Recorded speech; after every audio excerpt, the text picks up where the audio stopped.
J'ai passé une mauvaise nuit. Une mauvaise nuit. Vous savez pourquoi? Ah là, pourquoi? Ah là. Ces sorciers là, ces vaudous, ils ont encore fait des trucs bizarres là, des gris-gris là. Ils ont ensorcelé les joueurs irakiens. Ils ont gagné 5-0, les chèvres. Les chèvres de Dakar qui savent pas jouer au football. Ah, j'ai la haine. Pourquoi ils se sont qualifiés? Pourquoi ils ont réussi à mettre 5 buts? Ah là là là là là, c'est pas bon. Mais c'est pas grave. De toute façon, vous avez joué contre une équipe, contre un pays. Les pauvres, ils sont en guerre. Ils ont même pas pu s'entraîner ou quoi que ce soit. Et vous étiez là, à chaque but, à célébrer, comme si vous aviez gagné la France ou je sais pas trop qui. Bande de nuls. Vous êtes nuls, les vaudous, les sorciers. De toute façon, on sait hein, que votre victoire et votre qualification, elle est due à, hein, vous savez à qui là, tout ça. Sinon, vous êtes pas bon, vous êtes mauvais, vous êtes laid. C'est comme ça, les Sénégalais. De toute façon, prochain tour, vous savez que vous sortez. Vous allez sauter. C'est fini pour vous. Ciao, ciao. Plus de Coupe du Monde. Bye. Même si là, déjà, vous avez été repêché par chance. Là, c'est quelqu'un, il est arrivé. Il vous a lancé la canne à pêche pour vous ramener. Prochain tour, il n'y a plus de cadeaux. Vous rentrez à la maison. Direction Dakar. Bye, bye. C'est la pire Coupe du Monde de l'histoire. Comment une équipe qui perd 2 fois d'affilée se retrouve qualifiée? Mais c'est une dinguerie. Je vous dis, cette Coupe du Monde n'a pas la même saveur que les autres. Sur 42 équipes ou 46, il y en a 32 qui se qualifient. Ça n'a aucune saveur la phase des poules. Eux, ils perdent 2 matchs comme des petits et au final, ils se qualifient. Moi, je comprends pas ça. Là, ça peut faire des choses comme le Portugal en 2016. Des équipes qui sont nulles en phase de poule et ils assurent des matchs nuls. Et à la fin, ils vont loin et gagnent le tournoi. C'est honteux et voilà que les gens ne prennent plus les phases de poule au sérieux, ni la Coupe du Monde d'ailleurs, quand je vois ça. Voilà. Après, force à mes frères sénégalais. Moi, c'est que depuis le 18 janvier où j'ai une dent contre vous. Mais sinon, si vous êtes qualifiés, on est ensemble. Mais sachez que voilà, c'est une qualification honteuse. J'ai pas honte de le dire, c'est une qualification honteuse. Tu perds 2 matchs, après tu gagnes un match 5-0 face à l'Irak, frère. Et Zarma, là, tu viens célébrer une qualification. C'est une qualification honteuse. On se prétendre le roi d'Afrique et on va se faire repêcher à la Coupe du Monde comme des poissons pourris au fond de l'océan. En plus, même pas avec 4 points. 3 points. De vous appeler les lions de la Teranga. C'est un gros manque de respect aux vrais lions de l'Afrique, les Marocains. C'est un manque de respect total. Mais on va vous rebaptiser parce que les Marocains, ils restent le seul, unique lion de l'Afrique. La Coupe du Monde passée, ils ont été jusqu'en demi-finale, mais ils sont humbles, ils ne bavardent pas beaucoup. Depuis ce matin, on ne peut plus respirer parce que vous avez été repêchés comme des poissons pourris au fond de l'océan. On a vu votre match contre la Norvège ici. Le lendemain, on a cherché des Sénégalais partout. On dirait qu'il n'y a plus de Sénégalais dans ce monde-là. Mais depuis que vous avez gagné ce petit match pourri là, on ne peut plus respirer. Désormais, vous êtes rebaptisés. Ce n'est plus les lions, c'est des poissons pourris, pêchés au fond de l'océan de la Teranga. Quand tu te lèves ce matin et que tu vois une certaine équipe avoir perdu 2 matchs sur 3, se qualifier, qui peut potentiellement affronter soit le Mexique, soit la Suisse ou je ne sais quoi, alors que nous, on fait quasiment imperfect. On est deuxième par rapport à la différence de but avec 7 points. On va affronter la Hollande. Oh, et ça pleure, et ça chiale, et ça se plaint, et ça se victimise, et ça veut jalouser une équipe qui fait partie des meilleurs troisièmes. Tu sais pourquoi je t'ai répondu, mon gars? Parce que tout le monde sait de quelle équipe tu parles. C'est nous. Voilà, ceux qui ont été 2 étoilés, voilà, le 18-2 2026 à Rabat. C'est nous. Voilà. Donc la prochaine fois, voilà, il faut avoir, comment ça s'appelle, l'élégance de citer notre nom quand même. T'as peur de quoi? Ou bien aussi, voilà, comme tu as peur des Pays-Bas, tu as peur de nous aussi, quand même. Hein? Vous avez dit que pendant ces phases de poule, vous êtes l'une des équipes africaines qui ont mieux honoré l'Afrique. Donc, continuez à honorer l'Afrique en allant affronter le Pays-Bas. Voilà. Continuez comment ça s'appelle, à faire honneur à l'Afrique. Allez représenter l'Afrique dignement.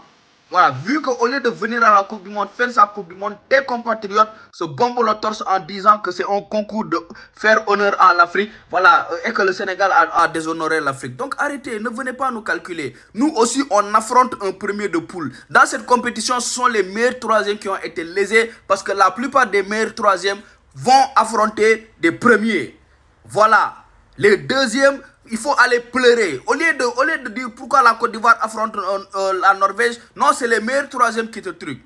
Je ne sais pas pourquoi il y a ce truc-là qui est animé en vous. Depuis le 18 là, vous êtes traumatisé à un point où vous ne pouvez même plus réfléchir. Dans ce truc-là, ce sont les meilleurs troisièmes qui sont les plus lésés. Nous, on ne se sort pas, on se plaint. C'est toi qui te plains. Mais regardez-moi ça. Oh, les gars, soyez plus durs là. Là, c'est quand on est dur qu'on gagne une, comment ça s'appelle, une Coupe du Monde. Hein. C'est pas en restant sur les réseaux à pleurnicher que vous allez faire quelque chose. Quand même, allez affronter le Pays-Bas et taisez-vous. Vous fatiguez tout le monde là.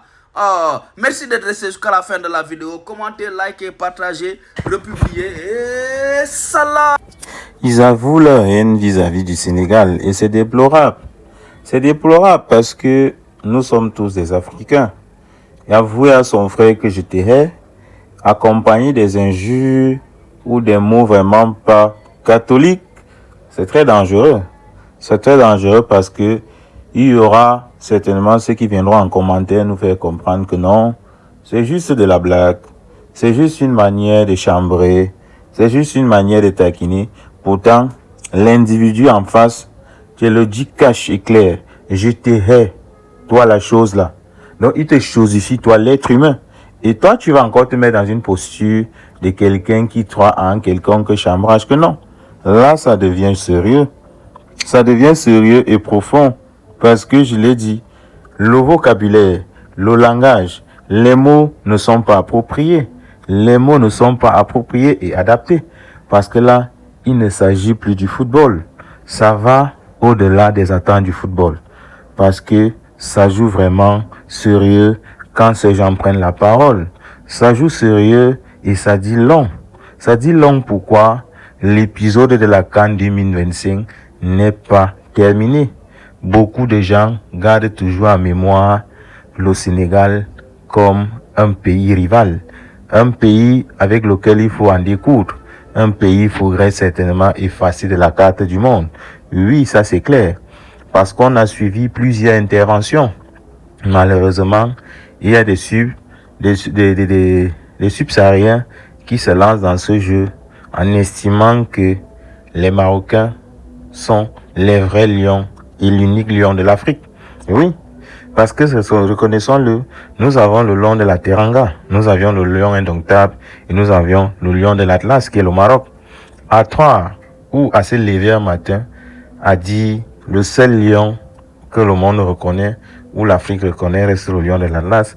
C'est une grosse injure à l'égard des autres pays Afrique subsaharienne.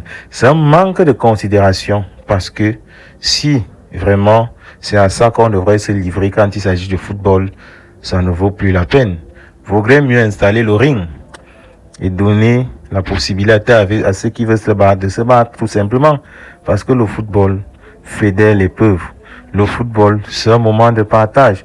Le football, c'est de l'ambiance. Transformer cela en animosité et transformer cela en champ de guerre, c'est déplorable pour notre jeune génération. Voilà à quoi on a vraiment décidé de faire du football finalement. Oui, je commentais encore la vidéo d'un blogueur marocain hier qui voulait à un moment donné entacher les footballeurs africains en déclarant que lors d'un match de football sera de voir les joueurs africains communier ensemble, rester soudés ensemble, malgré les divergences, malgré la différence de score ou la décision finale d'un match de football. Comme si les matchs en Afrique, c'était un champ de guerre, comme si les matchs en Afrique, c'était les hostilités. Pourtant, ça se fait bon vivre. Et je lui ai mentionné une chose hier. Si le football africain a connu un coup aujourd'hui, c'est par rapport à la Coupe d'Afrique des Nations qui s'est jouée chez eux au Maroc en 2025.